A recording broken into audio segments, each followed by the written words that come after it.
Alô, malta da Lusodelphi, está no ar o Papo Dev com Portinho, o podcast da Lusodelphi que dá voz à comunidade Delphi dentro e fora de Portugal. Aqui exploramos histórias reais, unindo tecnologia e experiências para inspirar e conectar. Não é isso, meu amigo João? Então, meu amigo João, Boa tarde, cá estamos. comunidade. Boa tarde, meu amigo Jorge. Tudo bom por aí, neste dia de sol Tudo certinho, maravilhoso, meu não é? querido.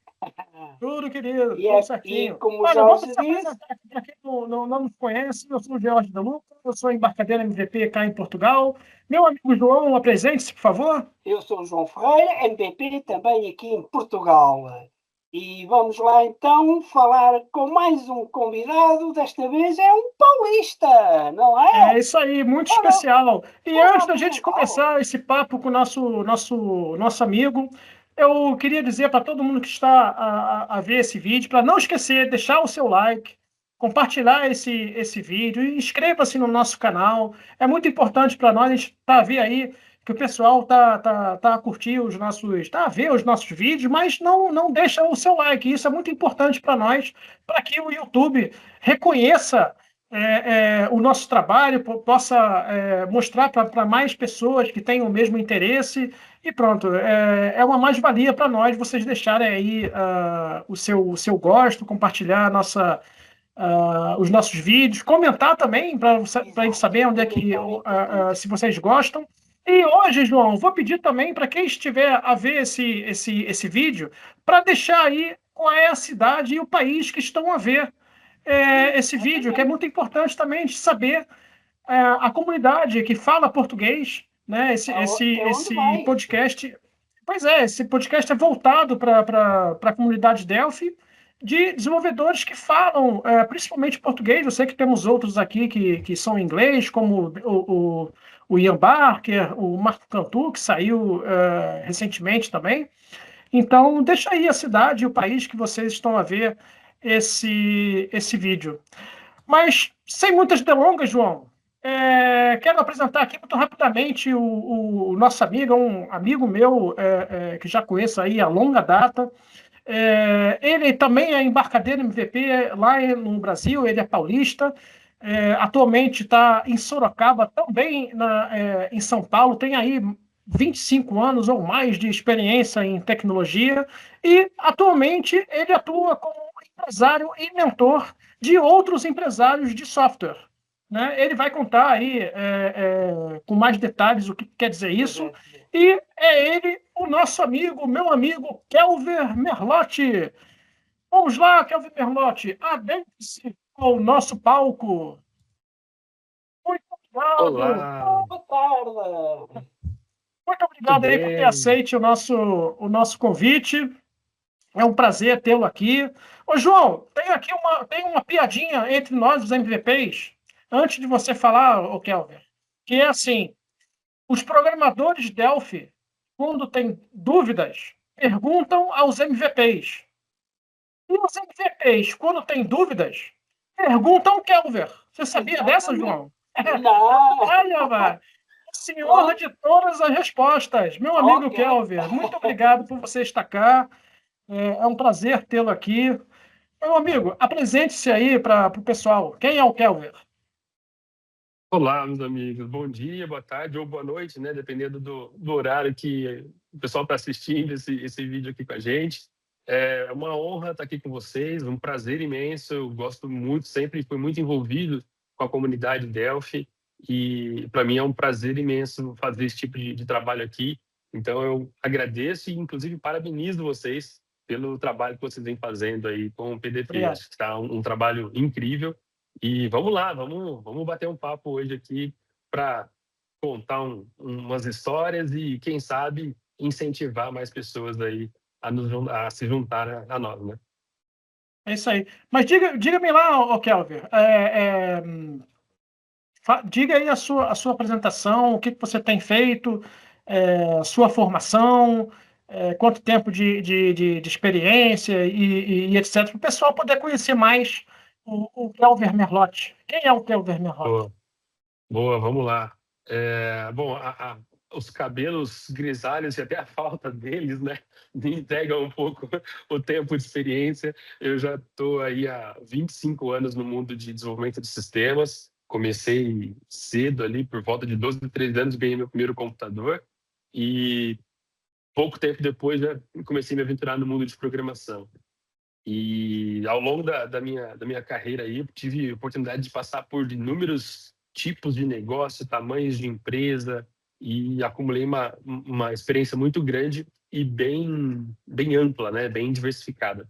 Eu me formei na graduação de sistemas de informação, né? O curso de sistemas de informação, e fiz a minha especialização em desenvolvimento de sistemas para a web. Mas a minha graduação, para a minha atuação profissional, ela acabou sendo mais focada na área acadêmica, né? Quando eu me formei, eu já atuava no mundo de desenvolvimento, já tinha algum tempo, e a graduação ela me trouxe fundamentos, né? Me trouxe conceitos muito relevantes, mas no mundo profissional eu já tinha uma experiência que eu já atuava, né? Mas quando eu me aventurei no universo acadêmico, né, como professor universitário, aí a graduação foi fundamental para entender como que esse universo funciona. Então, eu comecei lá no interior de São Paulo, né, trabalhar com tecnologia, com desenvolvimento de sistemas. Quando foi em 2011, eu fui convidado para atuar na Embarcadero do Brasil, que é uma subsidiária, né, da Embarcadero aqui no Brasil. E na época, o Andriano Lanucci, que fazia, né, a que cuidava dos desenvolvedores, né, globalmente falando, e apoiou, me indicou na época, né, até eu já disse isso a ele e devo muito a ele, né, essa minha atuação mais próxima da comunidade, nesse momento, quando ele, pelo trabalho que eu fazia na comunidade Active Delphi, que era uma revista e um fórum, né, bem conhecido há alguns anos, né, no Brasil, pelo meu trabalho lá, ele me notou e me indicou, né, para quem estava iniciando essa operação aqui no Brasil. E aí eu me mudei para a capital, me mudei para São Paulo em 2011, morei 10 anos em São Paulo e nos últimos 5,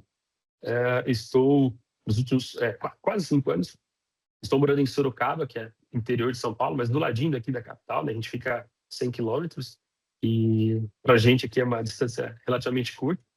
Então, me considero ainda na capital. Até é engraçado que muitas vezes eu converso com amigos aqui e digo, não, quando eu vou para o interior, que é onde moram os meus familiares, mas você está no interior. Enfim, Sorocaba é uma cidade bem gostosa para morar, né? Tem jeitão de interior, mas a estrutura de uma cidade grande, de uma capital.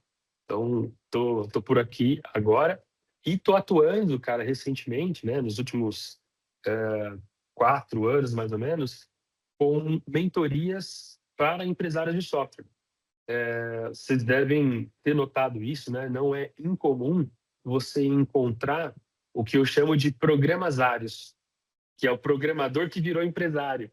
Ele fez um sistema lá alguns anos atrás, muitos anos atrás, né? Muitas vezes, muitos anos atrás, vendeu 1, vendeu 2, de repente ele vendeu 100 e se viu com uma empresa na mão, tendo que gerenciar a equipe, tendo que lidar com o cliente, e era apenas uma pessoa que gostava de programar. E, normalmente, essas pessoas não desenvolvem as habilidades de gestão, de liderança, visão estratégica. E como na minha jornada eu tive a oportunidade de desenvolver isso, essa habilidade de falar essas duas línguas, né? Eu costumo brincar o techniquez e o negociez. Quem fala a língua de técnica é a língua de negócio. Eu consigo fazer bem essa tradução e conduzir os empresários de software que muitas vezes têm a visão técnica excelente, mas não tem uma visão de negócio tão clara. E essa mentoria, né, esse apoio mesmo de pegar na mão e ajudar a dar o próximo passo com segurança para tomada de decisão, com clareza sobre os aspectos técnicos, é o que tem me conduzido os meus trabalhos através da Upper Training, que é a empresa que eu fundei há alguns anos e uso ela para fazer esses trabalhos com empresários de software. Entre outras coisas, né? Tenho hoje alguns outros negócios, tenho produto também, né, que eu lancei recentemente com alguns sócios para prefeituras, né, focado em assistência social, literalmente, né, exclusivamente para assistência social. Tenho um negócio físico que é para crianças, uma coisa nada a ver com tecnologia, que iniciei recentemente com a minha esposa, uma parada bem de propósito mesmo, que é o de Maria Quintal. Tenho as consultorias que eu vou tocando, enfim, alguns negócios que eu vou dividir no meu tempo atualmente. Você tocou em 2 pontos aí que também tocam a mim, que foi a Active Delphi, que eu também escrevi bastante para a Active Delphi. Você, na altura, também já estava lá, né? Conversamos algumas vezes na Active Delphi. Quando você chegou a ser editor, se não me falha a memória. Sim. Você, os artigos que eu fazia, se não me engano, eu enviava para ti, né? Para você poder colocar na revista. E o Adriano Lanucci é um amigo pessoal meu também, ele já veio cá em Portugal, Legal. e foi ele também a primeira conference da Borland que eu fiz, foi conversando com ele me convidou na altura e tal, foi sobre fortes de porte. Legal. Eu fui a primeira pessoa a falar de Forte em conferência no Brasil. Nem o Que pessoal da bacana. própria Forte falou sobre Forte antes de mim. Mas, cara, eu conheci você, não sei se você se lembra, eu conheci você no primeiro FDD, no Firebird Firebird Developer Day. Developers Day. Nossa. Eu lembro que tinha aquele casal, que eu não lembro o nome dele, mas foram uns dois que começaram a desenvolver o Firebird. Eram 2 Jim senhores ainda. Stark e a Ann Harrison. Exatamente isso. E você levantou lá a mão para fazer uma pergunta e tal. E você é fluente em inglês, você começou a falar inglês. Português, em português.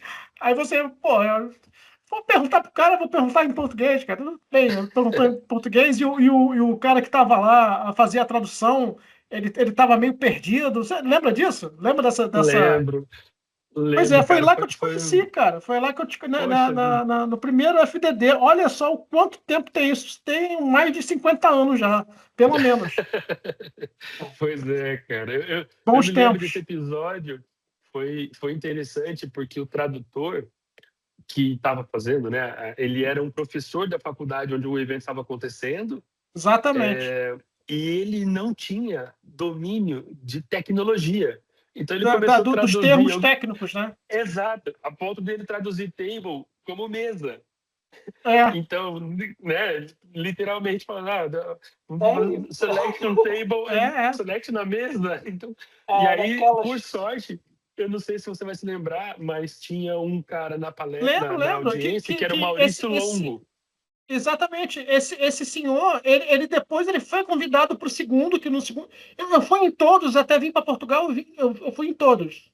Né? Eu ficava quase que 12 horas, que era em... Como é o nome daquela cidade? Piracicaba.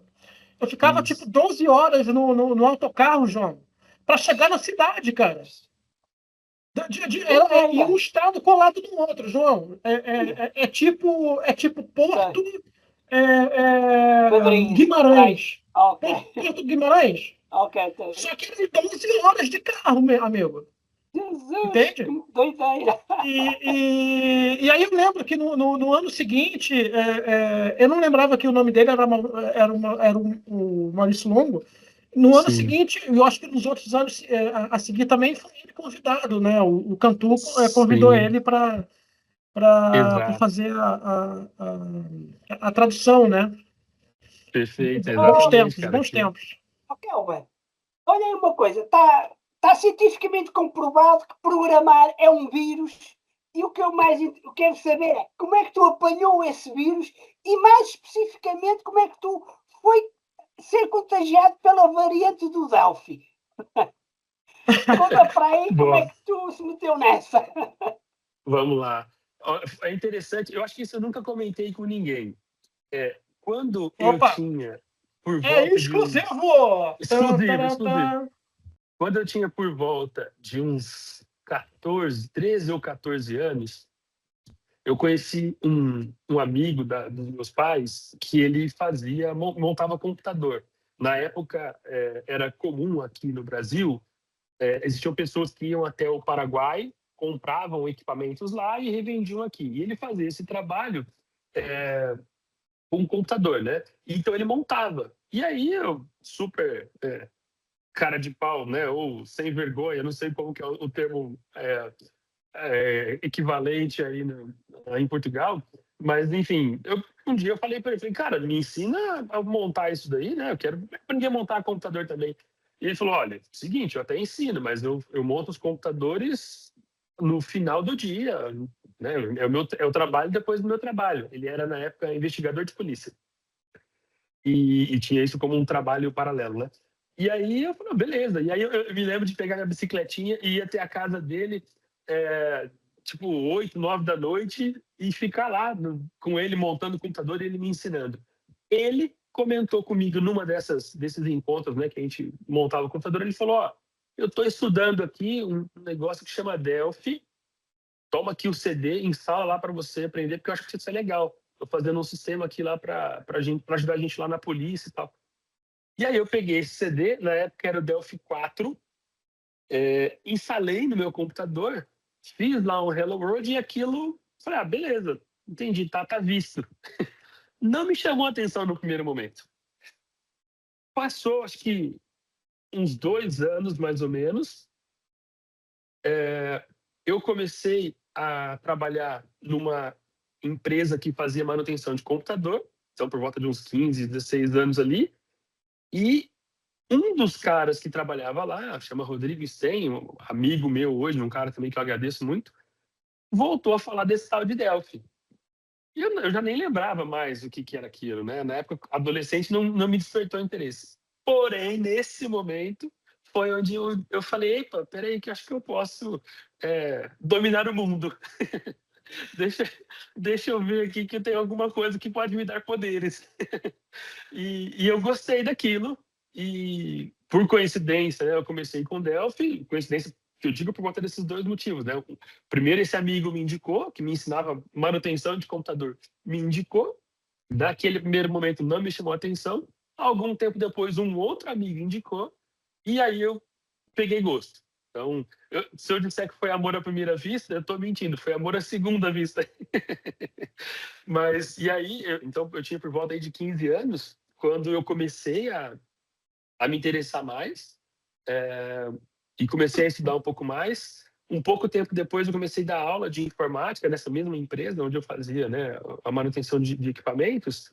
E entre uma aula e outra, então, às vezes tinha, né, uma turma que era das 2 às 3, das 3 às 4 não tinha turma, das 4 às 5 tinha mais outra turma. Nesse horário das 3 às 4, eu ficava no laboratório, pesquisando, entrando no fórum e vendo as dúvidas que o pessoal postava. Então, o cara postava lá, estou com esse erro assim, assim, assado. Eu reproduzia aquele erro no meu computador, resolvia e postava a resposta. Então, eu fiz isso, sei lá, centenas de vezes. E acho que isso me ensinou muito, né, a programar. E aí eu fui pegando gosto pela coisa. E eu me lembro quando eu estava fazendo um curso técnico, o primeiro sistema que eu vendi foi para uma clínica que queria cadastrar os pacientes, simples assim. E eu nem sei quanto que isso seria hoje. Na época, eu me lembro com exatidão, foi R$50 que eu cobrei para fazer aquele sistema. Hoje, isso que, sei lá, deve ser um equivalente a talvez uns 200, R$300, não sei. Em euros, isso então acho que é dinheiro de uma bala, né? De um pirulito. Como dizem cá, é preço de pinga. Exato, é preço de pinga. Mas, poxa, fiquei muito feliz e olha como que o mundo é pequeno. Tem um outro MVP brasileiro, que é o André Celestino, que naquela época, ele foi aluno meu num curso técnico, a gente se conheceu naquele momento ali, e aí eu descobri que um tempo depois, essa clínica chamou ele para dar manutenção nesse sistema. Então, e ele me contou, falou, cara, foi você que fez, anos depois, foi você que fez o sistema lá para a clínica do doutor fulano, né? Falei, cara, foi, mas já nem lembro mais quando. Ele falou, pois é, eu refiz ele, porque eles não tinham mais o código e tudo mais. Então foi É, uma coincidência aí. e certamente essa experiência de você pegar as dúvidas das pessoas, trazer para você, resolver e depois postar de volta, certamente que fez essa sua fama de senhor de todas as respostas, né? Porque Enciclopédia isso não é à ambulante de toa. Delphi. Isso não é à toa. Né? A experiência que a gente vai adquirindo no decorrer da nossa vida profissional, a gente vai sendo conhecido pelo aquilo de bom que a gente faz, né? De fato, eu não vou negar que eu sempre acreditei muito que o compartilhar engrandece, né? Com Então, certeza. hoje talvez eu tenha isso com mais consciência, mas no passado eu não sei se isso era consciente. Eu não diria que foi intencional. Eu fazia porque eu gostava, né? E hoje eu vejo o quão valioso isso foi. Então, de fato, teve momentos onde eu era o usuário que mais interagia no fórum da Active Delphi. De fato, eu respondi muita gente. Teve momentos no nosso grupo de MVPs, né, onde, de fato, eu ajudava muita gente, porque quando surgiu o FireMonkey, por exemplo, eu atuava dentro da Embarcadero e eu tive que adquirir bastante experiência com ele, que eu tinha que saber falar de um produto que era novo, né? Então, eu tive que mergulhar então as pessoas tinham dúvida e eu acabava respondendo. Mas essa expressão de senhor de todas as respostas, ela não veio por consequência disso, ela veio por uma Não? sacanagem do senhor Fernando Risato. Eu vou contar rapidinho aqui. Ele organiza, né, as palestras da Embarcadero Conference. Em uma delas, não me lembro qual, talvez 2016, 2017, eu submeti uma palestra de Data Snap e era alguma coisa assim, o meu título. Data Snap, tópicos avançados, por exemplo. Tá? Quando saiu a grade, aí Fernando, beleza, está aprovada a sua palestra. Quando saiu a grade publicada das palestras, a minha palestra estava escrita assim, ó, Data Snap, todas as respostas para um sistema robusto. Aí os MVPs me pegaram para sacanear. Falaram, então todas as respostas. Então é o senhor de todas as respostas. Entendeu? Muito bom, muito bom. Pois é. Oh, Aí somou uma coisa com a outra. O cara que sempre Pegou ajudava. e agora não dá.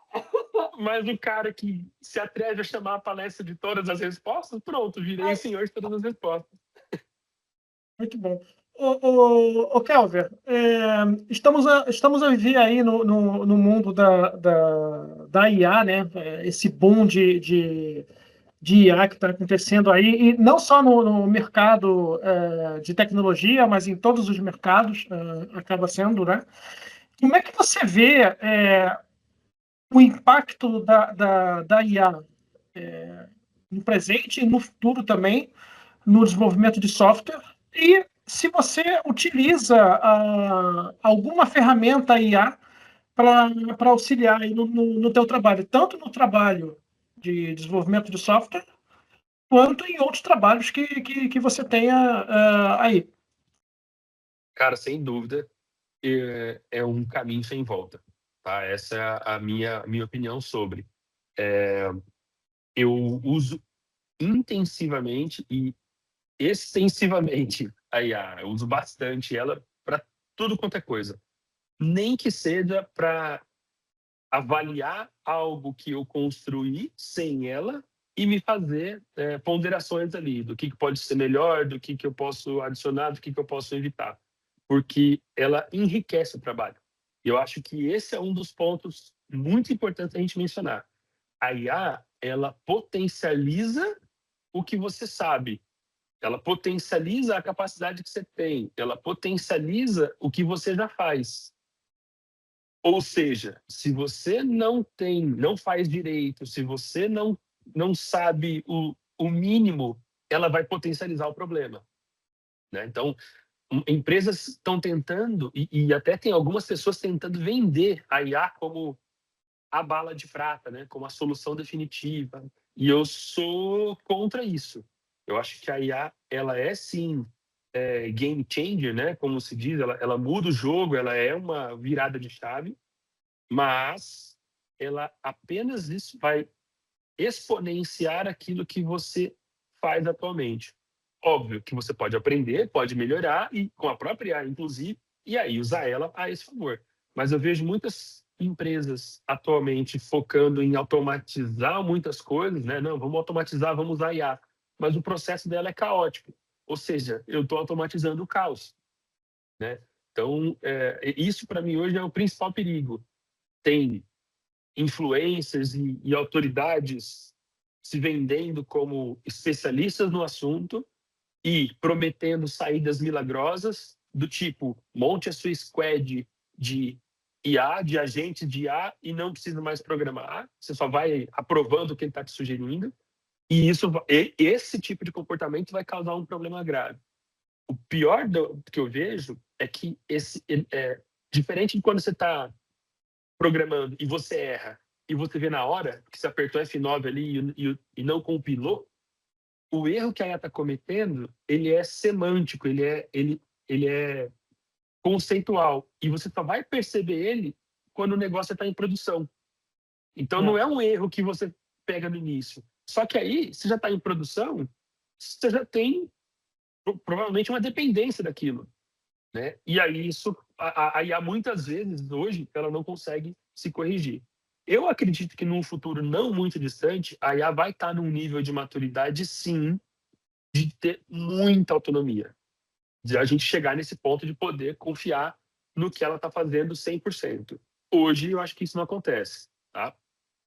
E eu não vejo isso acontecendo, sei lá, dentro dos próximos 12 meses, 18 meses, até o final do ano que vem, por exemplo. Eu não acho que ela chegue nesse nível, apesar da gente ter visto nos últimos anos o quanto ela está evoluindo rápido. Não no sentido da diferença de um modelo para o outro. Isso não muda muito. Se você olhar o GPT, por exemplo, o 5.4 para o 5.5, você não vê uma diferença gigantesca. Mas onde está a agilidade? Do 5.4 para o 5.5 foi um período muito menor do que o que você teve do 2 para o 3, por exemplo, ou do 3 para o 4. Então, a IA está avançando mais rápido. Logo, é possível que ela chegue num ponto de autonomia total, de forma confiável, num período pequeno. Mas eu não acho que esse pequeno vai ser inferior a 12 meses, por exemplo. Então, neste momento, né, que a gente está gravando aqui em maio de 2026, eu não sou defensor da IA autônoma 100%. Eu acho que ela é uma ferramenta indispensável como parceira, como copiloto, como alguém que requer revisão e requer uma boa condução, né? Então, para essa maneira, eu recomendo muito, acho que é um caminho sem volta, como eu disse, tenho usado isso para praticamente tudo no dia a dia, para desenvolvimento também, né? E os resultados têm sido muito, muito, muito legais, no sentido de que coisas que eu levaria semanas para fazer saem em alguns dias, né? E também coisas que eu entregaria com uma qualidade boa, como, por exemplo, um laudo técnico de uma consultoria, que eu sempre fiz, já há muitos anos eu faço. Quando você põe a IA para revisar aquilo e sugerir né, aprimoramentos, você fala, poxa, como que eu não vi isso antes? Ou seja, você enriquece o trabalho, né? Ela consegue agregar coisas para o seu dia a dia. Então, acho que é muito, muito valioso, cara. Infelizmente, como em todos os cenários, né? Teve gente querendo tirar vantagem quando surgiu a internet, quando surgiu o marketing digital, quando surgiu a indústria, a máquina a vapor. Sempre tem as pessoas tentando criar a teoria do caos ali para tirar proveito nisso. E nesse momento tem muita gente falando disso sobre a IA. Eu acredito que ela é sim um problema para quem não se mexer, ou seja, tem muita gente ainda fechando os olhos, né? Do tipo, não, uma hora eu dou uma olhada para isso é um hype e vai passar. Eu acho que essas pessoas têm um problema sério, mas ao mesmo tempo eu não defendo que a IA é a solução para tudo, é a bala de prata e tudo mais. Então eu fico com nesse meio termo, assim, sabe? E uma das coisas que mais me incomoda em relação ao futuro da IA é o custo. Se a gente for parar para analisar quanto as empresas de IA geram de receita versus quanto elas precisam para sustentar a operação, a conta não fecha. Por outro lado, o valor que a IA, o valor de mercado que elas têm é muito grande, então é muito fácil, entre aspas, elas capitalizarem, elas captarem investimentos, né? Então, as empresas fazem rodadas bilionárias de investimento e valem trilhões de reais. Se a gente voltar um pouco no tempo, quando surgiu, por exemplo, a Uber, por muitos anos, ela operou no vermelho. Era ok. O que ela gerava de receita não se pagava. Mas, por ter valor de mercado, né, por o mercado entender, eles investiam nisso e acreditavam que isso seria sustentável. Então, fazendo essa analogia, parece ok. Eu invisto no primeiro momento, sustentando esse negócio, para que depois eu gere o retorno. O que me preocupa é a desproporção dessa magnitude. Enquanto na Uber a gente estava falando na casa de muitos milhões, na IA nós estamos falando de muitos bilhões que precisam ser investidos. Então o meu receio é dessa conta não fechar. Mas aí é uma coisa que só o tempo vai dizer. De qualquer forma, assim, mesmo que a conta não feche, a conta não feche, eu não acho que a IA vai acabar. A gente vai arrumar maneiras de torná-la mais eficiente ou reequalizar o preço. Talvez eu não vou conseguir com um plano de $100 me resolver no ChatGPT. Talvez vai custar 200, 300, 500. Mas ainda assim, talvez custando 500, e eu estou inventando números aqui, tá? Não estou fazendo conta. Talvez custando 500 seja ainda assim valioso, que muitas pessoas vão pagar para conseguir tirar proveito do resultado que gera. Então, esse é o ponto que me incomoda um pouco em relação ao futuro. Mas é caminho sem volta, da minha opinião, cara. Você falou das empresas que estão se aproveitando, como se aproveitaram de outras tecnologias que foram inventadas no passado, e eu também vejo isso.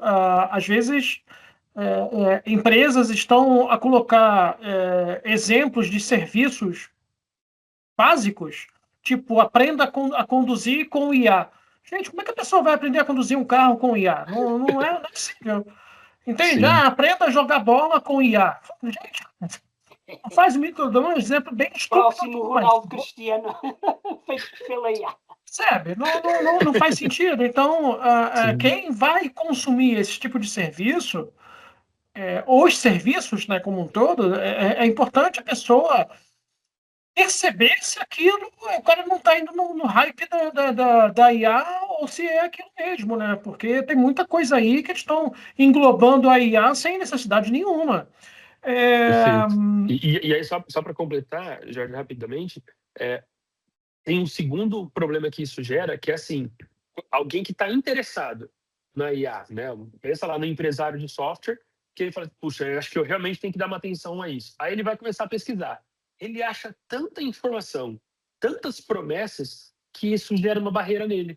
Eu falo, meu Deus, eu não sei nem por onde começar. Tem tanta gente falando tanta coisa, prometendo tanta coisa, que depois eu vejo isso. E aí isso vai girando, deixando para depois, quando ele vê, ele está perdendo time. Isso é um outro problema que essas promessas geram, né, indiretamente. É uma coisa interessante. Fala, Jorge, fala.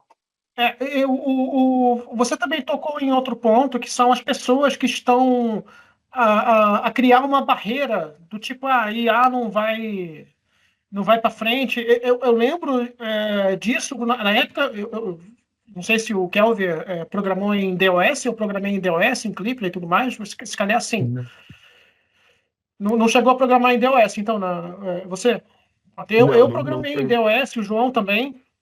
E eu lembro que tinham profissionais na altura que quando o Windows estava surgindo, o Windows 3.0, 3.11 e tudo mais, esse negócio aí não vai para frente, negócio de Windows e ratos e tudo mais, esquece isso, esse negócio é programação em prompt mesmo, em prompt não, a gente vai falar em prompt, vai achar que é IA, né?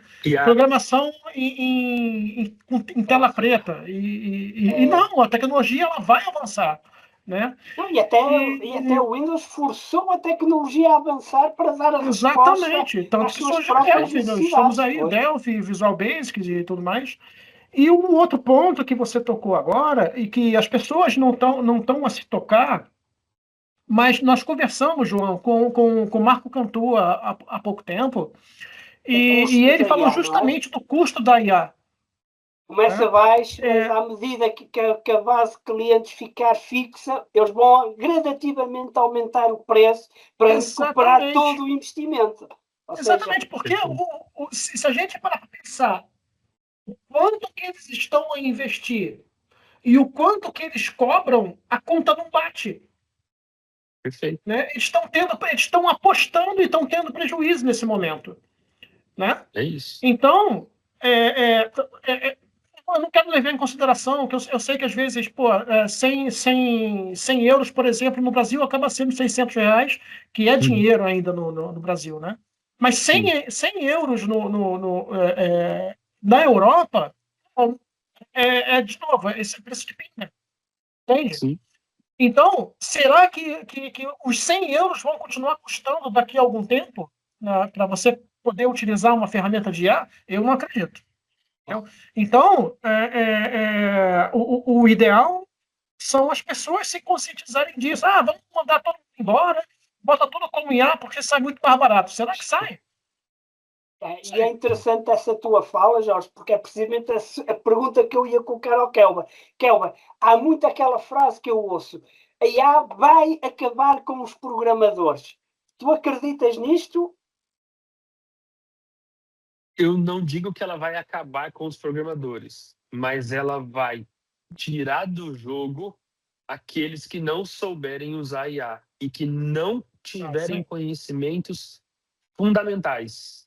Exato. Ou seja, aquele que não sabe traduzir um problema para uma solução. Lembra da aula de algoritmo, né? Que a gente vê as aulas de algoritmo? Essas aulas que a gente não dava valor, que muita gente não dava valor, elas continuam sendo tão importantes quanto. Indo além, programadores que não se preocupam com performance. A gente que é um pouco mais das antigas tinha que se preocupar em relação ao tamanho de uma variável. Quantos bytes aquela variável vai ocupar. Em algum momento da vida, a gente teve que ter essa preocupação. E a gente carrega isso até hoje. Então, tudo que a gente vai fazer, a gente fica de olho ali. Será que isso fica com a melhor performance possível? Será que eu não consigo otimizar? Enquanto a galera mais jovem, né, no mundo de desenvolvimento, não está nem aí. Quantas pessoas não se vangloriam da linguagem dela não exigir que ele precisa se preocupar com a memória? Não, eu crio um objeto aqui, em algum momento o framework destrói para mim. Isso, como se isso fosse a vantagem, né? O diferencial. Então, não ter esses cuidados, essas preocupações, acabam gerando soluções ruins. Eu mesmo, eu estou desenvolvendo com o uso de IA no meu dia a dia.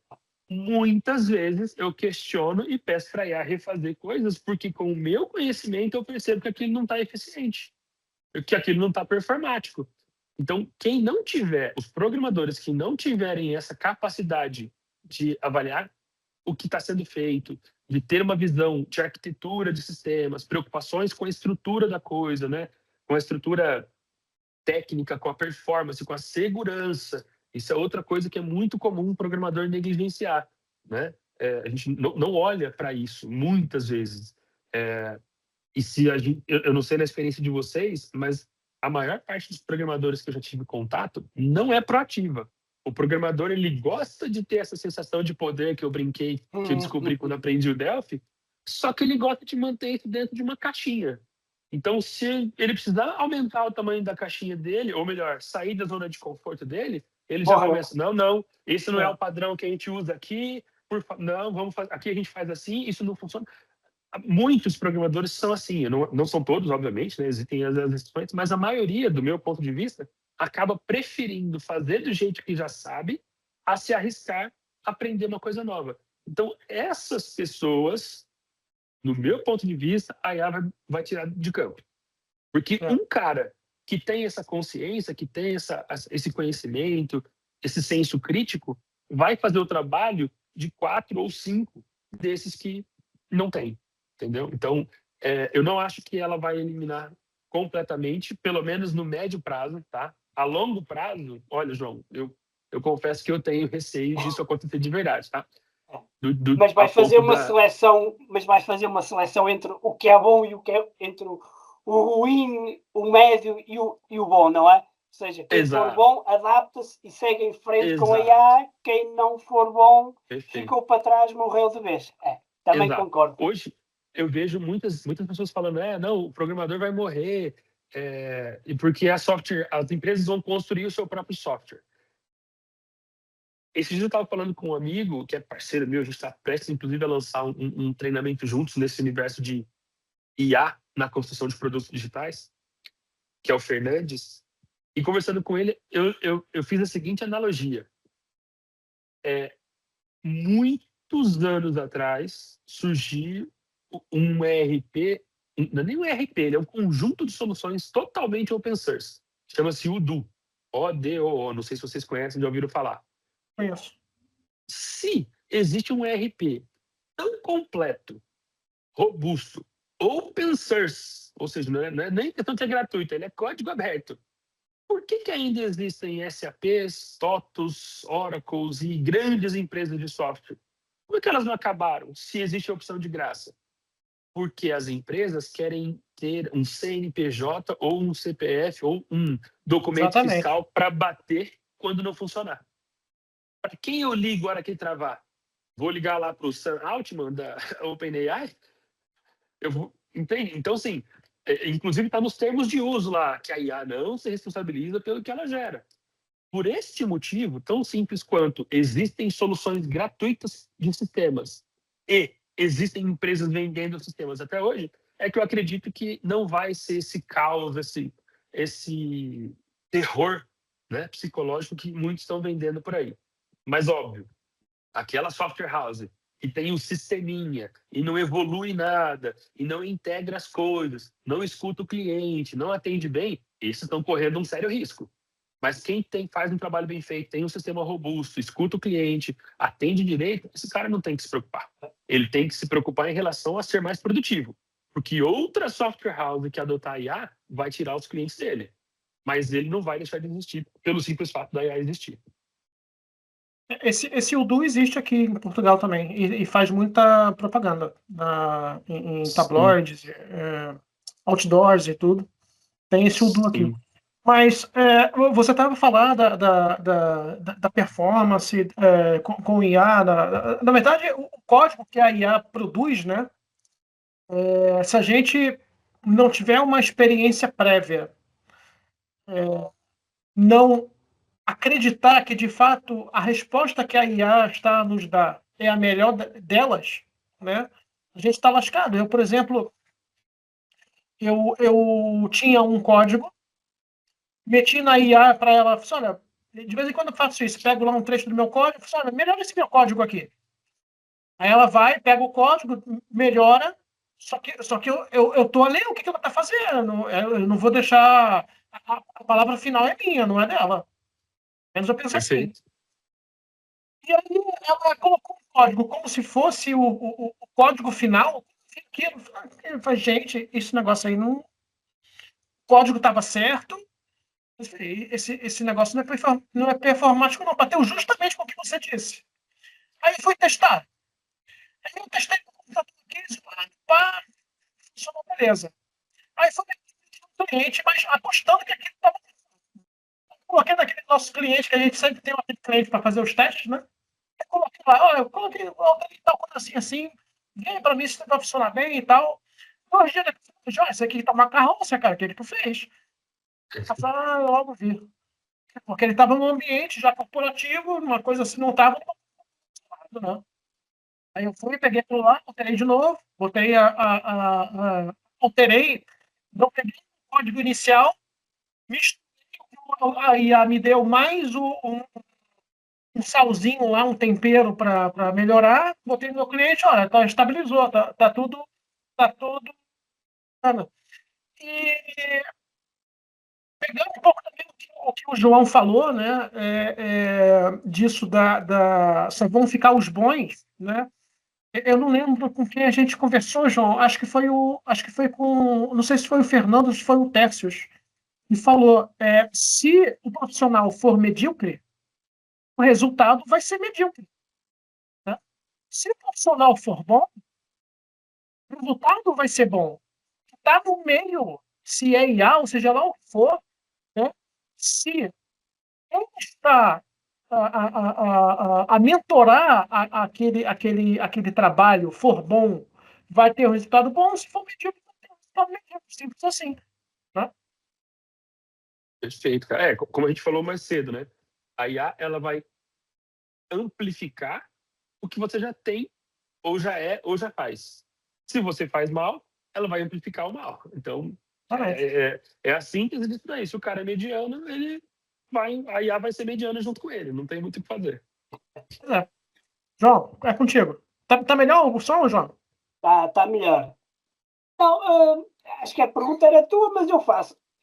Kelvin, o que é que tu estás fazendo atualmente em termos de projetos e o que é que tu tens planeado para o futuro? Se é que tu podes desvendar um bocado disso. Não, perfeito, cara. Nesse momento, eu estou envolvido em vários projetos, né? Um deles que tem minha atenção, assim, bastante carinho, como eu comentei, é um com a minha esposa, ele não tem nada a ver com o mundo de tecnologia. A gente abriu aqui em Sorocaba um quintal, um espaço, né? Uma casa, onde pais podem frequentar com seus filhos para brincar. E a nossa missão lá é resgatar a essência da infância. Nós acreditamos que a infância de uns tempos para cá, ela tem se deturpado um pouco, né? Muita tecnologia, muita tela, estímulos eletrônicos e o lance de pé no chão, se sujar, brincar com tampinha de Jogar na garrafa e lama, coisas. não é? Sabe? Uma Então, peladinha gostosa, acabou. Não sabem mais. Pois é, então esse espaço tem esse objetivo de resgatar essa essência da infância e promover a conexão entre famílias. Então, esse é um dos projetos que eu tenho me dedicado bastante aqui em Sorocaba. Atualmente ele está aqui, né? Mas nós temos intenção de levar ele para longe e estamos trabalhando para isso. No mundo de tecnologia, hoje eu tenho, né, como eu comentei mais cedo, uma empresa que é a Dignostech, que ela faz sistemas para assistências sociais, que é uma área da prefeitura, né, do órgão público que cuida dos municípios, que cuidam de pessoas com necessidades, com dificuldades, enfim. É um sistema para ajudar a melhorar a eficiência da assistência social. Esse é um projeto também que eu estou me dedicando bastante. Eu tenho o Nativix, que eu vou comentar mais daqui a pouco com vocês, que é uma plataforma de analytics para softwares que rodam não na web, né? Que eu chamo de softwares nativos. Tenho as minhas consultorias e mentorias que eu faço através da Upper Training, né? Minha empresa de consultoria, de treinamentos. E tenho esse projeto de treinamentos com o meu parceiro Fernandes, que a gente está prestes a divulgar isso daí. Então, vocês estão escutando isso em primeira mão, que é em relação a como a gente ajuda software houses a adotar a IA, somando ela à maturidade operacional que eles precisam e que a gente consegue contribuir. Então, tanto eu quanto ele, a gente tem uma experiência longa nesse universo, né? Nós já atuamos no desenvolvimento, nós já atuamos na liderança dentro de software house, nós já atuamos com consultorias em software house e vimos N cenários, ou dezenas de cenários, quizá centenas de cenários, e a gente entende o que funciona e o que não funciona dentro do nosso software house. E nós estamos vendo o momento que as software houses estão passando dessas dúvidas. Será que a IA realmente é um hype ou será que eu devo me mexer? Se eu devo me mexer, por onde eu começo? No sentido de eu uso a ferramenta A, B ou C, ou eu começo com a IA dentro do meu desenvolvimento, eu começo com a IA no atendimento automatizado, eu começo com a IA no meu comercial. Por onde eu começo? Né? Então, ajudar a responder essas perguntas é o nosso objetivo com esse treinamento. Então, eu estou envolvido. E uma outra coisa aí nesse momento, nas consultorias, tem alguns clientes que são casos interessantes, de software house, tem mentoria com empresário que vende prestação de serviços, né, de tecnologia. Então, tem vários pratinhos girando aí nesse momento. Que bacana. Você falou do Fernandes, nós já convidamos o Fernandes para vir cá. Só que ele Que também deve legal. estar enrolado lá de tempo. O Fernandes é um grande amigo meu também.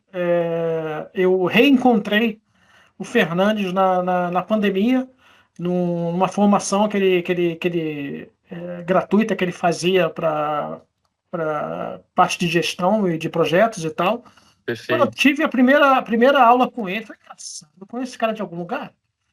E era justamente das conferências da Borland. E aí a gente voltou o contato e Sim. tudo mais.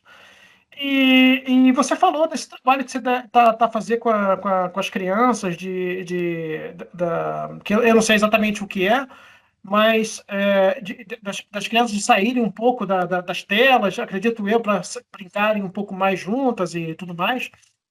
Só para você ter um conhecimento, tem um país aqui na Europa, eu não lembro se é Holanda ou se é Finlândia. Finlândia foi considerado o melhor país para se morar no mundo, né? E eles estão, por exemplo, os parques infantis cá em Portugal, só para você ter um entendimento, todos eles, e não só cá em Portugal, mas em vários países aqui na Europa, eles são forrados com borracha, aquelas borrachas de pneu, justamente para as crianças não se machucarem. E eu não me recordo, eu não sei se é Holanda, é Finlândia ou Inglaterra, é um desses três. Eles estão a alterar os parques infantis, tirando essa borracha, colocando terra, justamente para as crianças se melecarem todas. Porque com isso, as crianças começam a criar anticorpos também, além da vontade de fazer as coisas, de serem mais independentes e tudo mais, entende? Então, tá muito ligado nisso que você falou. Ô, Kelver, esse podcast, a gente conversa com muita gente experiente e tudo mais, como você e tal, e outros que já passaram por cá, muito mais experientes do que nós três juntos aqui.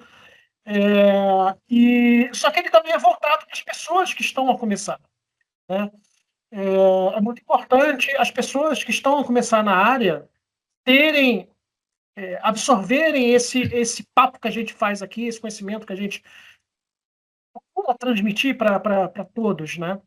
Então, vou fazer uma pergunta seguinte: o que você diria para uma pessoa que quer começar na área, né, ou que está a começar na área de programação? O que você diria para esse jovem, né, ou para uma pessoa que quer começar na área de programação? Eu diria tenha muita resiliência. Pelo seguinte motivo, né? Começar na programação nunca foi fácil. Por quê? No sentido profissional da coisa. Aprender é fácil, óbvio. Você pega um livro, um artigo, uma videoaula, você consegue aprender e você inicia. Mas conseguir um trabalho na programação quando está começando nunca foi fácil, né? As empresas sempre procuram profissionais júnior com experiência. Então, tem que bota lá um checklist de 15 bullets, 15 itens que o júnior tem que saber. Então, sempre foi um desafio começar. Sem querer te cortar, fora os requisitos que eles pedem, né? Querem um cara de 25 anos com experiência de 30. Exatamente. 25 anos de idade com 30 anos de experiência, né? Pois é. É isso. Enfim, então, naturalmente é um desafio. E aí a gente associa, né? A gente soma ao momento que a gente está vivendo, que é a promessa da IA resolver tudo, e a gente tem uma barreira bem maior. Eu soube de um caso recente de um desenvolvedor júnior que foi dispensado de uma startup com a argumentação do chefe dele de que o chefe dele com uma IA fazia muito mais do que o desenvolvedor júnior. Não foi, falando assim, parece que foi uma humilhação. A conversa foi de boa, ele me contou, e o cara foi super sensato e cuidadoso com as palavras, mas na prática ele disse isso: olha, eu com uma IA, eu que sou experiente com uma IA, faço muito mais do que um júnior. Se a gente for olhar friamente, isso faz sentido, mas não é sustentável. Porque se eu começo a ficar apenas com os bons e eu não tenho gente nova chegando, em algum momento vai ficar escasso. Não vai ter quem saiba mais fazer. Então, acho que a gente está num momento de transição até o mercado se reencaixar, né? O mercado está entrando, saiu do eu tenho que ter júnior para fazer coisas menores, né? As tarefas para construir relatórios. O mercado está saindo disso para eu não preciso mais de júnior porque a IA faz o trabalho do júnior. Mas eu tenho certeza que rapidamente ele vai se reequilibrar para algo do tipo, formar pessoas é implicitamente necessário. Ou seja, se eu não fizer isso, eu não vou ter continuidade dentro do meu negócio. Então, nesse momento, quem está chegando está com um desafio grande pela frente. E aí, o que eu diria para essas pessoas minimizarem, né, esse desafio? Do meu ponto de vista, nesse momento, é muito mais valioso saber estudar, ou seja, conseguir aprender coisas novas. Tem muita gente que tem dificuldade de aprender sozinho, precisa de alguém ensinando e dando exemplos. E hoje, com a IA, se você consegue desenvolver essa habilidade de autodidata ou de aprender sozinho, né? Com uma IA na mão, você aprende o que você quiser. Então, quem não tem essa pessoa se reconhece como não sei aprender sozinho, ela precisa mudar isso. Esse acho que é o primeiro passo. Ela precisa desenvolver habilidades de aprendizagem autossuficiente, com o apoio da IA, obviamente. Então, aprender a estudar, aprender a se provar, se arriscar mais. Esse é uma segunda dica ou conselho, né, que eu daria para que eles se arrisquem mais, que eles busquem mais,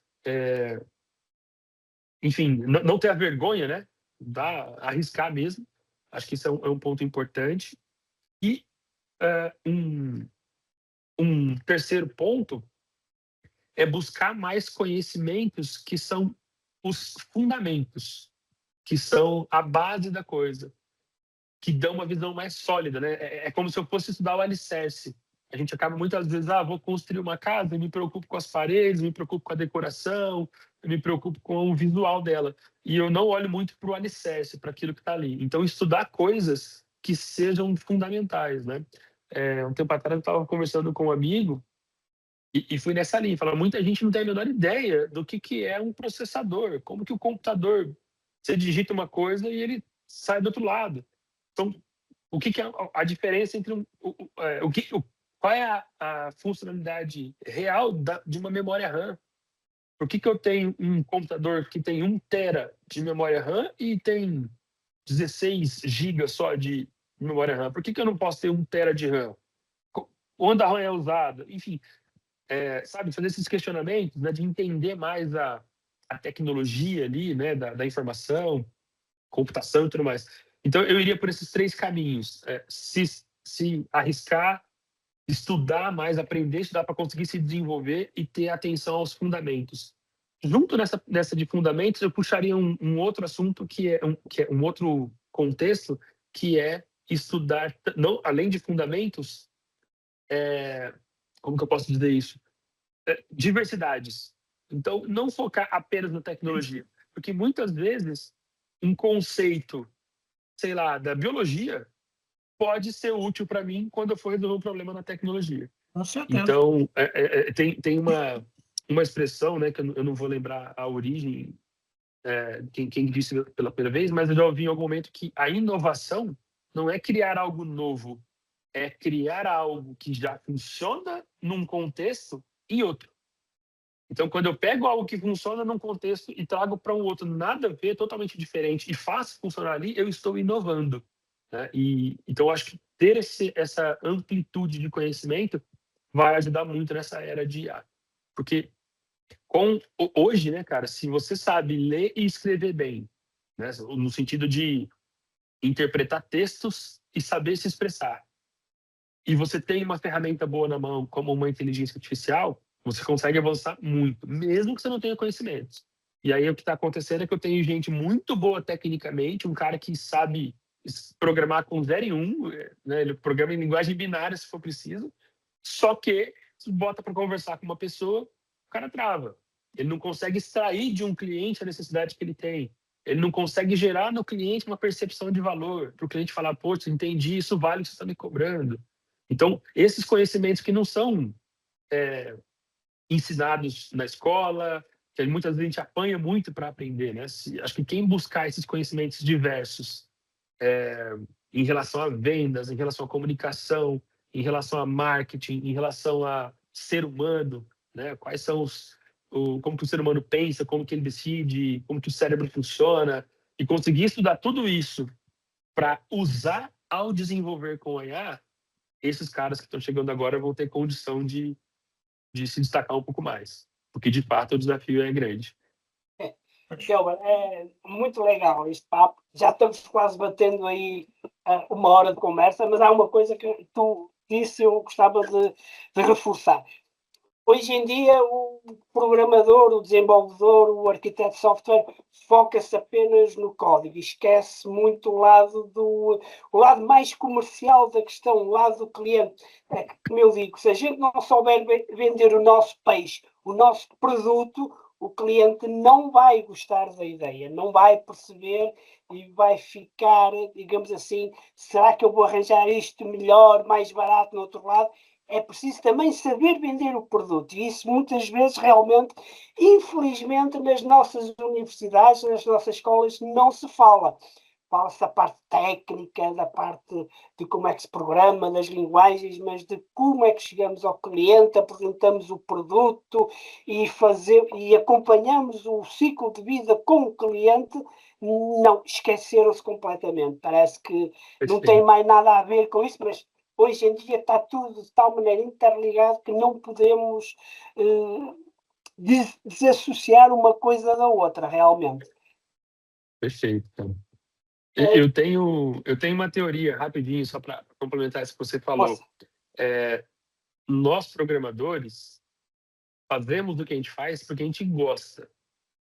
É difícil você achar um programador que não gosta de programar, que tem isso como profissão apenas. O programador de verdade, que é a maioria, o hobby dele é programar. Então, quando ele não está trabalhando lá na empresa, ele chega na casa dele, ele vai programar alguma coisa, ele vai estudar uma coisa. Então, ou seja, a diversão do programador é a parte técnica. Logo, ele não quer se envolver com o resto, porque o resto não é divertido. No primeiro momento, não sou divertido para ele. Então, ele não vai atrás de tentar entender por que o cliente está pedindo aquilo, por que a empresa paga tanto para um negócio e a hora dele ninguém reconhece. Então, são coisas assim que ele quer escrever um código perfeito. Nas contas, o programador quer isso. Só que, como você bem disse, isso sozinho não é sustentável, ou não é valioso. É importante, óbvio, né? Alguém que consegue programar muito bem é importante. Mas não é aí que o resultado de verdade está. O resultado está em compreender as necessidades, em saber se vender. E por isso que eu trago essa sugestão de quem está chegando a buscar um conhecimento mais amplo, né? Exato. Kelber, nós estamos falando este tempo todo e estamos falando basicamente de Delphi. E a pergunta que eu tenho quase para finalizar é: tu tens alguma coisa que queira mostrar à gente relacionada ou não com Delphi ou com tecnologia? O que é que tu tens aí que possa partilhar com a nossa comunidade, Kelber? Claro, eu até enviei para o Jorge 2 links aí, que depois, Jorge, se você puder compartilhar a tela aí, eu vou contextualizar um pouquinho de cada um deles. Eu já até mencionei aqui agora, que é o Nativix. Vou partilhar aqui então, peraí. Tá bom. Ora está. Já consegue ver? Isso, essa é conseguimos ver, sim. Essa é a landing page do projeto, né, atualmente. A gente está em fase de beta restrito. Então, no final dessa página aí tem um formulário. Se alguém tiver interesse de ter mais informações e eventualmente entrar na próxima rodada de testes, é só preencher e trazer para a gente. Mas o que é o Nativix? Ele é uma plataforma de analytics para sistemas nativos. E o que é um sistema nativo? Um sistema que não depende de browser, que está rodando direto lá no sistema operacional. Eu já vivi essa dor de precisar entender, poxa, aquela funcionalidade que eu fiz, será que o cliente está usando? A gente tem que fazer uma mudança no módulo de orçamento. Será que se eu fizer essa mudança vai impactar quantos usuários? A gente não tem essa visibilidade quando o sistema é instalado. Quando é em nuvem, é mais fácil, porque a informação está ali. Mas quando o seu sistema roda on-premise, você não tem visibilidade tanto de uso do sistema quanto de ambientes. Os meus clientes, será que tem alguém ainda usando o Windows XP? Será que tem alguém que está com pouca memória ou com pouco disco? E por conta disso surgiu o Nativix. Ele é uma plataforma composta de um dashboard para te dar visibilidade de como o sistema está sendo utilizado e do ambiente onde ele está para aplicações que rodam on-premises, né? Ou aplicações nativas. E aí a gente vai entregar junto dessa plataforma os SDKs. Então você tem SDK para Delphi, para C++, para Python, entre outros, que fazem essa integração facilitada. Basicamente você gera essa chave de API e dentro do seu sistema você vai sair chamando, né, esse SDK para ele ir registrando esses eventos todos. A gente está a gente fez um esforço tão grande em relação à robustez disso para o SDK não pesar o uso do sistema. Então, dentro do sistema, dentro do SDK, ele faz tudo de forma assíncrona e quando envia isso, o nosso back-end está preparado para processar 10 mil requisições por segundo. Então, assim, é uma estrutura, de fato, super robusta para dar visibilidade para empresários e gestores de softwares on-premise, softwares nativos. Esse é esse cara. E por que eu estou comentando dele aqui? O universo Delphi a ampla maioria é de aplicações on-premise, né? Aplicações nativas, que são compiladas ali e rodam diretamente no sistema operacional. Então, muitos dos que estão ouvindo a gente aqui podem se beneficiar desse produto que deve ser lançado aí nos próximos meses oficialmente, tá? Mas, então, Kelvin, você tinha dito que tinha um formulário aqui. Aonde é que está o formulário para a pessoa, se quiser se inscrever? Mais para baixo. Não carregou? Era para aparecer nesse quadro branco aí, nesse quadro azul, um formulário. Deixa eu ver aqui. Ah, tá aqui, apareceu. Aí, boa. Não sei por que não apareceu da primeira vez, mas é basicamente para deixar o contato, porque assim que tiver aberto, a gente poder entrar em contato e falar sobre a plataforma, tá? Basicamente é o seu nome, e-mail, telefone, e se você aceita que a gente entre em contato para não sermos reconhecidos como um spam. E a gente se preocupa com isso. Então, esse é um produto meu que eu estou fazendo, né? Desenvolvendo, inclusive, com meu filho, tá? Eu tenho dois filhos hoje, um de 6 anos, esse ainda no programa, e um de 21. Já contagiou o rapaz? Tu já passou o vírus para a família? Não. Eu brinquei com ele. Eu sempre brinco com ele. Eu falei para você estudar. Não estudou, virou programador. Aí, ó. Brincadeiras da parte, né? A gente é mais uma motivação para mim de fazer esse projeto junto com ele, né? Então, a gente está prestes a fechar esse MVP aí para divulgar isso já. Já queríamos ter lançado, mas enfim, acabou demorando um pouco mais do previsto, mas vai ser muito legal. Kelvin, o que está por trás? É Delphi? Os APIs que você fez? Tem um pouco de Delphi, mas não tem muito. Nesse caso, porque eu escolhi usar uma infraestrutura serverless. Então, eu uso diversos recursos de escalabilidade da AWS para dar a robustez de receber tudo. Eu poderia fazer em Delphi e está no meu roadmap, só que eu precisaria me preocupar mais com a gestão da infraestrutura, né? Então, é muito mais rápido eu colocar de pé, sem me preocupar com container, com parametrização de escala, load balancer, etc. Eu delego isso para a AWS, mesmo que eu pague um pouco mais no primeiro momento. MVP validado, cliente passando o cartão, aí eu me permito investir mais nessa estruturação. E aí, sem dúvida, vai ser Delphi que vai fazer esse processamento dos dados. Tá? Então, nesse momento, ele tem toda a geração dos SDKs feitas em Delphi, né? Mas a plataforma de recebimento ainda não está por conta desse motivo, tá?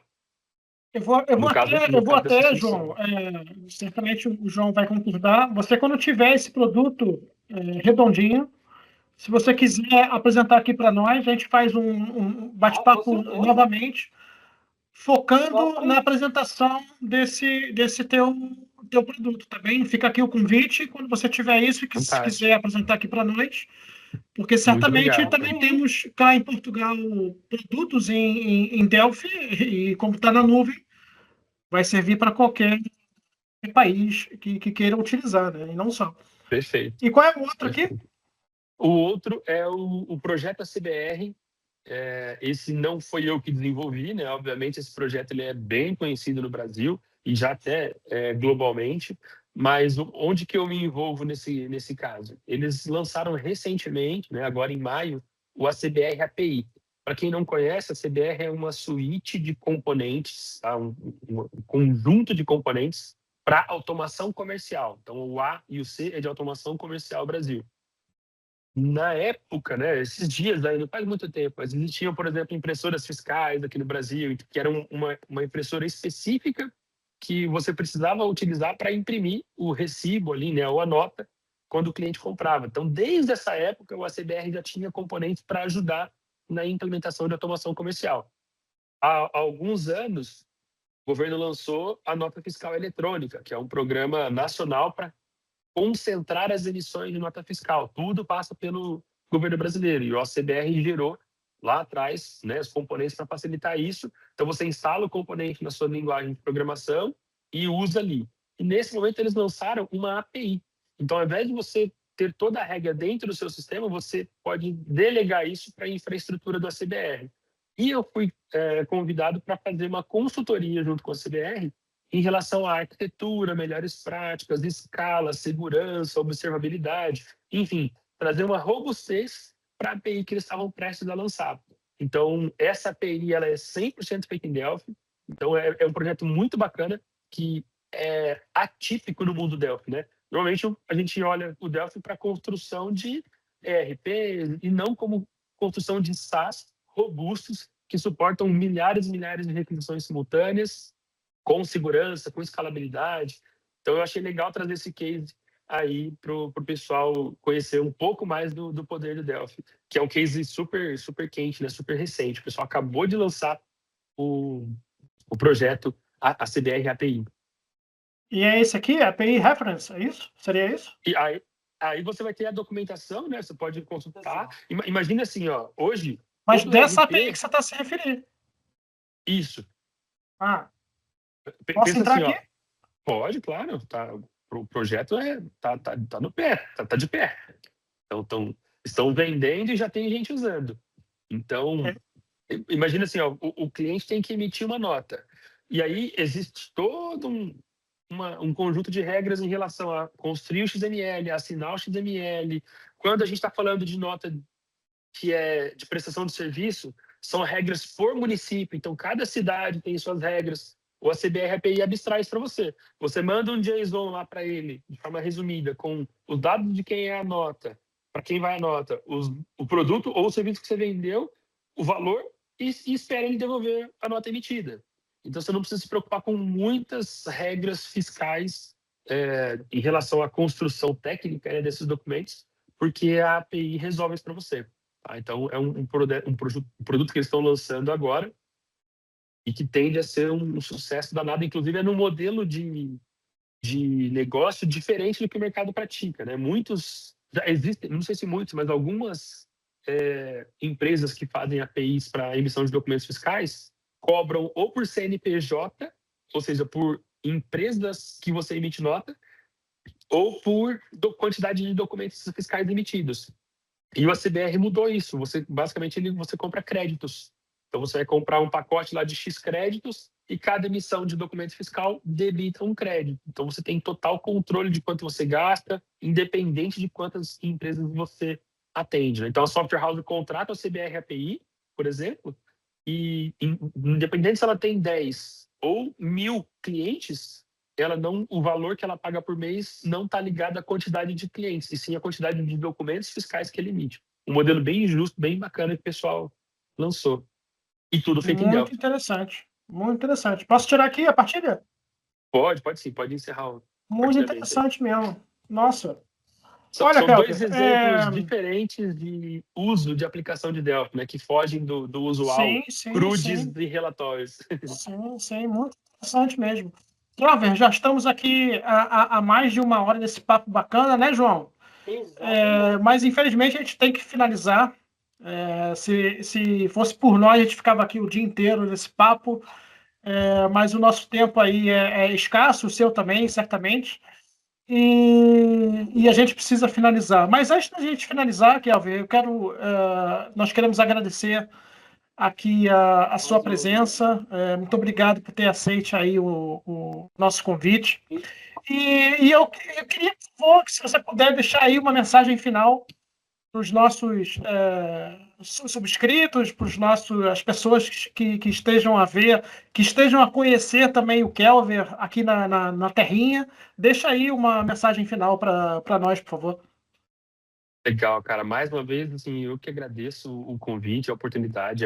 Para mim é um prazer compartilhar um pouquinho de conhecimento e contribuir com a evolução das pessoas como um todo, né? Não só de uma comunidade. Eu acho que se a gente tem a oportunidade de fazer com que alguém saia de perto da gente, alguém que passe por a gente e ela consiga sair melhor, já valeu a pena. Então, espero que alguma coisa a gente consiga, né, contribuir nesse papo aqui, e aí tá valendo a pena. Então, eu agradeço mais uma vez pela oportunidade, contem sempre comigo aí.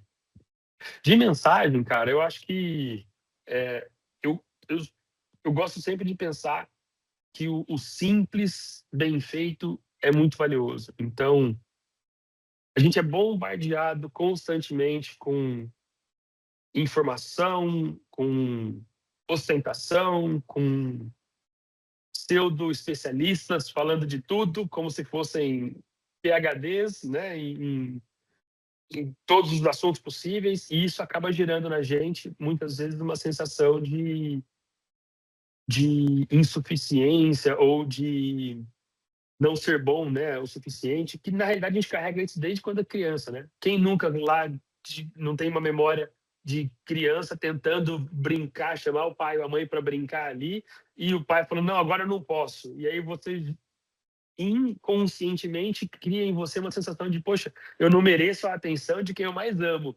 E aí, logo, se eu não mereço a atenção de quem eu mais amo, o que eu mereço, né? Então, a gente acaba carregando isso sem consciência pro resto da vida. E aí, hoje, a gente vê milhares de influencers falando um monte de coisa e a gente se sente muito mal. Então, foque em ser boas pessoas, ser gente do bem, faz o básico bem feito, sem negligenciar a evolução, né? Como a gente estava falando aqui, a IA tá aí, vamos usar, não dá para fechar os olhos, mas também não vamos sair, né, arrancando os poucos cabelos que temos, no nosso caso aqui, no meu caso, né? Não vamos sair desesperados aqui, porque o que é essencial nunca vai deixar de existir.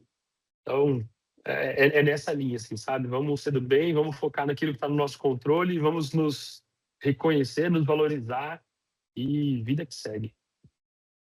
É isso aí. É isso aí. Feito é melhor do que perfeito, né? Exatamente, cara. Exatamente. Meu amigo João. Meu amigo Jorge. Estamos muito obrigado aí pela sua companhia mais uma vez. Sempre aqui, sempre bem disposto e disponível. E vamos lá tocar isto para a frente. E como tu disseste no princípio, pessoal, divulguem, compartilhem. É conhecimento gratuito, não custa nada. E como eu sempre digo, aquilo que a gente recebe da graça também dá da graça, que é o nosso conhecimento, não é? E mais uma vez, Kelvin, muito obrigado pela tua presença e fica já reservado um lugar para quando lançares o produto, vires aqui apresentá-lo, ok? Jorge? Muito obrigado, meus amigos. Eu agradeço mais uma vez aí. Até mais. Eu que agradeço. Meus amigos, muito obrigado aí pela presença de vocês, por terem visualizado esse vídeo. Não esqueçam de deixar o gosto. Não sai não, Kelvin. Volta aí, cara. Volta aí. Vai embora não. Cadê você? Tô aqui, tô na área. Tô aqui. Então não vai embora não. Como eu estava a falar, não deixem o seu gosto, subscrevam o canal, comentem que cidade, que país que vocês estejam e até o próximo vídeo. Até mais. Bye, bye. Bye, bye. Valeu. As opiniões e declarações feitas pelos entrevistados do Papo Dev com Portinho são de exclusiva responsabilidade deles e não refletem necessariamente a posição dos apresentadores, da produção ou do canal. O conteúdo aqui exibido tem caráter informativo e opinativo, não estando vinculado a qualquer compromisso com a veracidade ou exatidão das falas dos participantes. Caso você se sinta ofendido ou tenha qualquer dúvida sobre as declarações feitas neste vídeo, por favor, entre em contacto connosco para esclarecimentos. Estamos abertos a avaliar e, se necessário, editar o conteúdo para garantir a precisão e o respeito a todos.